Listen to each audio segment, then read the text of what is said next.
persiapkan alat untuk pengambilan darah. Oke, apa aja? Baki atau troli berisi sekuit 2,5 cc dan 5 cc. Seperti itu. Ini ya. Terus kita ambil bak sekuit sama 5 cc.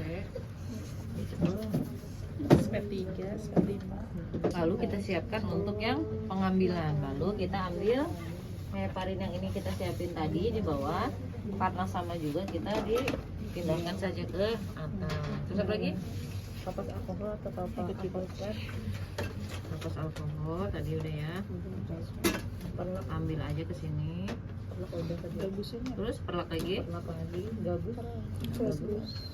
Sekarang heparin yang sekuit untuk mengambil analisa gas darah sekarang udah terdilut sama heparin ya. Udah ada tutup untuk gabusnya, tutup untuk adanya. Jadi nggak usah lagi ya. Cuma karena ini masih jadul, kita gunakan yang masih zaman jadul.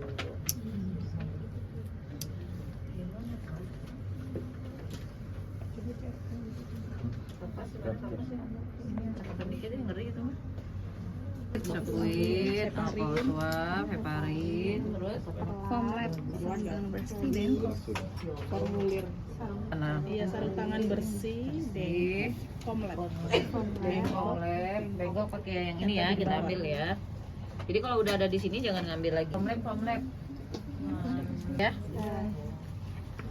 Oke. Alkohol. Yuk. Wah, ini ujian berapa lama waktunya ya? Nyarinya Kalau aja masuk gitu. Tahun 2025. Lagi di SS. Ada apa aja Mbak Novi? Mbak Eko? ini ada perlak, ada foam lab, ada heparin, ada gabus, ada spek, ada backspit, bengkok. Oke, action. Tidak siapin action. Ini ceritanya apa? Arteri. Kalau pada saat ujian pasti sudah terpasang. Ya. Oke. Kita masuk ke ruangan. Setelah dapat kocokan, masuk. Saya siapkan. Saya akan melakukan pengambilan arteri lain ya Bu, ke pengujinya. Oke.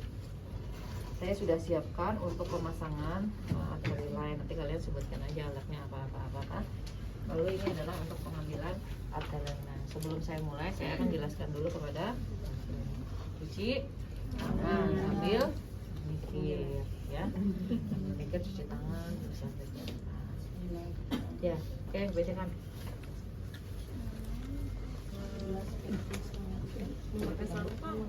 Belum, jelasin dulu prosedur dulu ya.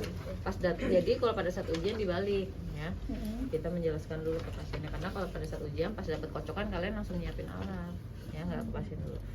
Selamat pagi Pak, saya Suster Yuni yang bertugas pada pagi hari ini. Bisa sebutkan nama dan tanggal lahir. Lihat gelangnya Bu, sebutkan nama dan tanggal lahir. Namanya Asmadi Bu. Tanggal lahir. Tanggal lahir tanggal 17 Agustus tahun 1977. Iya, oke. Pagi ini saya akan mengambil darah melalui arteri lain. Ini alat ini namanya arteri lain untuk menilai analisa gas darah ibu atau oksigen dan karbon dioksida di dalam darah ibu. Abang tadi Asmadi tapi ibu ya, Bapak. Apakah Bapak bersedia? Bersedia. Nah, ya, agak sakit ya, cuma diambil sini sebentar. Saya siapkan dulu alatnya. Cuci Tangan. sambil mikir. Lanjut. Mikir. Memakai sarung tangan boleh, bebas ya, bebasnya. Kalau saya sih sukanya yang dulu. Ini karena sarung tangannya bersih ya, bukan steril ya. Ini posisinya terbuka. Ambil speed 2 cc. Kalau sekarang udah ada speed yang dilut dengan heparin, nggak usah lagi. Tapi ini karena zaman ceritanya masih zaman nggak ada speed itu, tetap harus menggunakan. Lihat cara pengambilannya ya. Ini dikasih alkohol.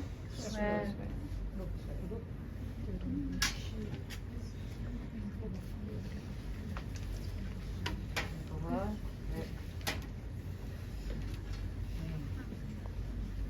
Masuk. Diambil sampai ke bawah heparinnya ya, sampai diambil ke bawah, didorong sampai habis. Jangan ada yang disisain. Takut lisis, takut rusak saya ini. Ini akan mempengaruhi nilai elektrolit yang dikeluarkan, akan melalui nilai gula darah yang keluar. Kan kita butuh itu juga ya kalau untuk pemeriksaan ya, selain analisa gas darah. Jadi didorong sampai habis heparinnya. Sudah? Simpan sini, baru ditutup lagi. Lanjut.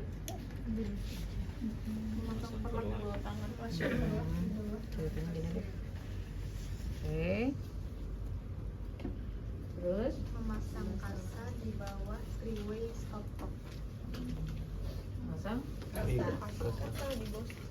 Oh, tadi kaset ini kita udah bawa ya. Kalian sama sih sama-sama, jadi nggak usah double. Ini buat apa Bu? Biar ngetret. Lanjut. Membuka, memastikan alarm monitor. Nah, kalau pakai arteri lain dia langsung ke monitor. Kita ketika kita menutup ini pasti akan bunyi dong langsung matiin. Tip, mati ya.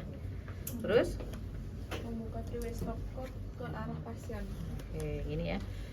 Pada awalnya pasti posisinya kan gini kan, lagi nyala ya ceritanya ya. Nyala nih. Yang off pasti sebelah sini. Yang ini ke monitor, yang ini ke pasien. Kita buka. Yang posisi off ingat nih. Ini off, ini on, ini on, ini on ya. Tutup. Ada yang manggil? Saya tadi dengar yang manggil. Jangan-jangan saya halusinasi. Ini nggak masalah kalau dideketin gini ya. Yang nyaman buat kita aja.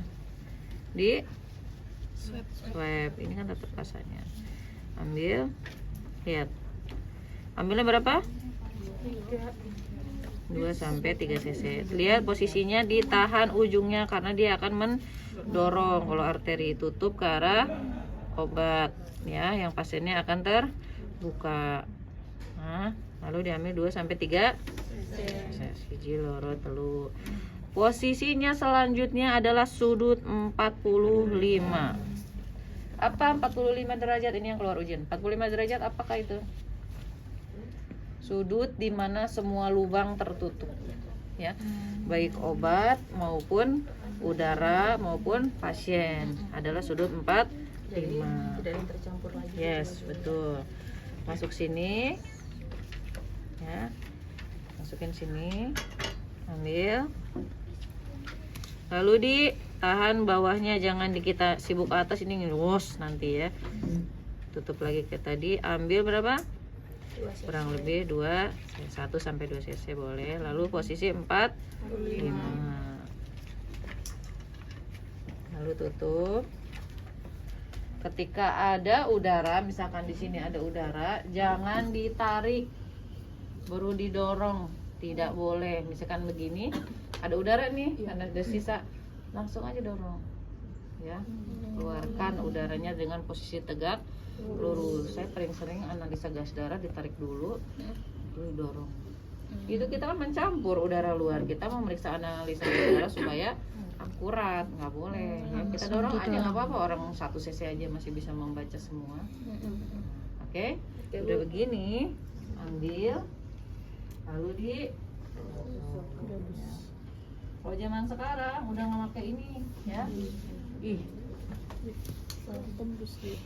Kalau zaman sekarang udah nggak pakai busa, udah pakai tutupnya ada khusus ya. Walaupun udah pakai busa, hati-hati. Simpan di sini, ya. Lalu ambil yang sisa tadi, sisa yang tadi ambil, lalu disedot. Yang sisa dulu. Sedot ya, sisa darahnya sampai habis. Lalu ditutup, jangan begini. Ingat ya, begini nggak apa-apa. Tremor lagi ujian juga nggak ketemu lubangnya. Ya, gimana? Nggak apa-apa, nggak masalah. Yang penting jangan begitu. Ditutup pakai kas lagi, lalu ditutup. Selesai itu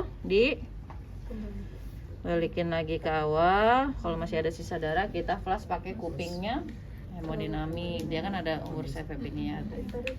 Hemodinamik. Kalau ada udara di sini, posisikan ke sini lagi. Dorong dulu kupingnya sampai bersih. Cut kuping itu transducer ya, kuping transducer dipencet, cot. Jangan ditarikan putihnya ya, kupingnya yang dipencet. Oh, sampai darahnya bersih, nggak ada udara. Kita kasih kapas alkohol lagi, kalau perlu disedot lagi pakai itu. Baru ditutup, lalu ditutup lagi ke sini, baru diflas lagi sampai bersih. Udah selesai. Udah selesai semuanya, diapain? Dikasih label nama pasien, contreng, baru dikirimkan. Ya, perlu pakai es batu nggak? Enggak ya, sekarang udah nggak pakai es batu zaman dulu. Perlu digini-giniin nggak Bu? Nggak usah, kan dia udah langsung menyambut di situ. Apa yang Gimanain Kak? apa yang ditulis di sini? Nama, jenis kelamin, pemeriksaannya biasa, ruangannya apa, diagnosa pasiennya apa, tanggal, jam ya, tanda tangan dokter yang nyuruhnya siapa, terus contreng, analisa gas, darah, terus tulis apa? Suhu. Apa kenapa suhu? Kenapa ditulis suhu? Suhu pada saat kita periksa ini. Hah? Ya kenapa? Apa suhu itu apa? Harus tahu apa dibalik suhu itu, kenapa kita suka menuliskan suhu pada saat pemeriksaan. Pengaruh dari molekul dari oksigen dan CO2. Ya, bagus. Lanjut. Itu adalah kurva dari asam basa disosiasi. Ya, nanti kalian baca searching bahwa suhu itu mempengaruhi dari asam basa. Apalagi yang mempengaruhi asam basa? Suhu, ketinggian tempat ya. Terus apa lagi? Kalau pasien demam cenderung? Kalau demam cenderung asih. Kalau pasien tidak demam atau turun cenderung atau normal ya. Kalau terlalu dingin lagi asih apa? Pendukung pemeriksaan. Iya, jadi tapi harus tahu ya buat apa. Oke, baru dikirim. Udah sampai sini? Masih pakai oksigen. Saturasi berapa? Iya. Itu aja saturasinya. Rendah. Nggak pakai ya, karena yang menentukan kan orang apa lab itu kan cuma keluar hasilnya, tetet kirim, kita catat. Nah, kita yang harus menulis di flow sheet kita, analisa gas darah pada saat ventilator modusnya apa, oksigennya apa, itu tulisan kita. Emang di hasil lab nggak keluar ya oksigen? Itu nggak keluar. Oh, Ada SO2. oh enggak, saturasi yang di pasiennya. Oh, Ada cuma kadang petugas labnya minta nih pakai oksigennya apa dulu. Saturasinya iya. Mungkin dia untuk menentukan ini benar apa enggak. Ternyata kalau pasiennya dengan FiO2 100 yang munculnya saturasinya 60, kenapa? Berarti ada masalah dengan parunya atau gimana. Tapi kalau di kita nggak usah lagi, karena yang menentukan ada masalah enggaknya kan kita ya. Oke. Udah, sampai sini ada yang dipertanyakan atau tidak? Udah selesai ya Pak, pemil darahnya. Nanti saya bereskan, Bapak. Semoga hasilnya bagus, oksigen Bapak paru-parunya membaik ya. Terima kasih Pak. Jangan lupa diambil. 98,99% ini ketinggalan. Pada saat ujian, iya. Udah selesai langsung dorong. Itu cerlaknya balik lagi. Makasih Bu, ingat. Kalau saya lagi ujinya. Kalau yang lain, berarti dikurangi apa nilai yang pas akhirnya penutupnya itu kan ada penutupnya. Makanya saya jangan uji deh.